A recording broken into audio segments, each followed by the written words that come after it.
একটি phone call ধরিয়ে দিল শওকত মোল্লাকে। আদালতে তোলার সময় ছোড়া হলো ডিম, চোর চোর স্লোগান।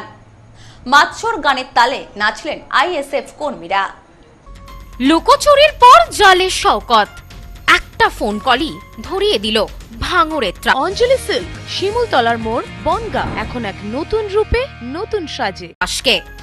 ক্যানিং পূর্বের প্রাক্তন বিধায়ক ভাঙড়ের তৃণমূল প্রার্থীকে গ্রেপ্তার করল এনআইএ।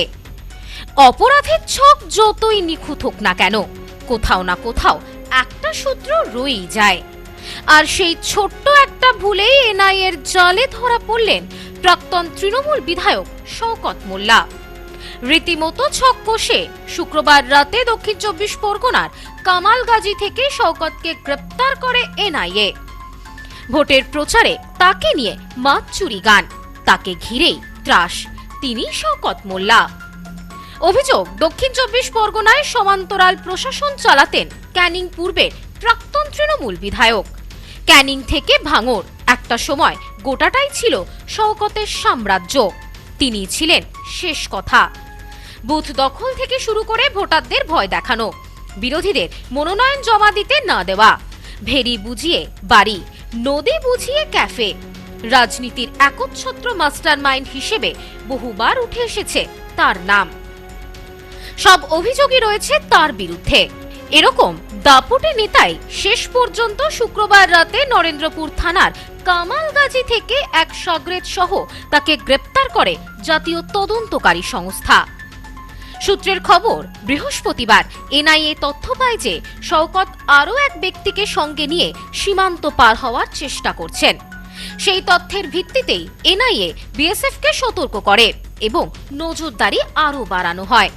তবে শওকত নিরাপত্তার ব্যবস্থা বিষয়টি জানতে পেরে সীমান্ত পার হওয়ার পরিকল্পনা বাতিল করেন বলে জানা যায়। এরপর তিনি কলকাতার কাছাকাছি একটি জায়গায় গা ঢাকা দিয়েছিলেন। তদন্তকারীরা পরে জানতে পারেন শওকত তৃতীয় এক ব্যক্তির মোবাইল ফোন ব্যবহার করে পরিবারের সদস্যদের সঙ্গে যোগাযোগ রাখার চেষ্টা করছিলেন।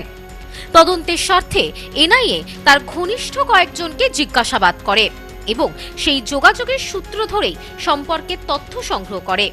সেই সূত্র ধরেই এনআইএ তার গতিবিধি ট্র্যাক করে। শেষ পর্যন্ত কলকাতায় ফেরার চেষ্টা করার সময় এনআইএ শওকত মোল্লাকে আটক করে। শনিবার শওকতকে বিশেষ আদালতে নিয়ে যায় এনআইএ। সেই সময় চোর চোর স্লোগান শুনতে হয় শওকত মোল্লাকে। এখানেই শেষ নয়, তাকে লক্ষ্য করে মাছ ডিমও ছোড়েন আইএসএফ কর্মীরা। এনআইএ অফিসের বাইরে ডিজে বাজিয়ে মাছ চোর গানের তালে মেতে ওঠেন আইএসএফ কর্মীরা। শওকত গ্রেপ্তার হতেই এলাকায় মিষ্টি বিলি করে মিষ্টি মুখ করেন বহু মানুষ। এমনকি আদালত চত্বরেও শওকতের বিরুদ্ধে চোর চোর স্লোগান ওঠে। যদিও এই বিষয় শওকত মোল্লার মেয়ে দাবি করেছে তার বাবা আত্মসমর্পণ করেছেন। উনি নিজে সারেন্ডার করেছে, গ্রেফতার করা হয়।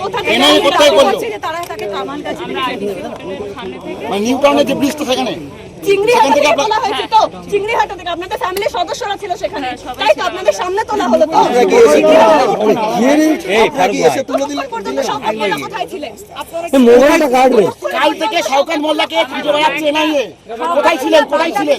চেষ্টা কাজে গিয়েছিলেন। আচ্ছা, তারপরে বাবার সঙ্গে যোগাযোগ করেছি, বাবা এসেছে, আসার পরে আমরা bureau report, news no man's land, Kolkata.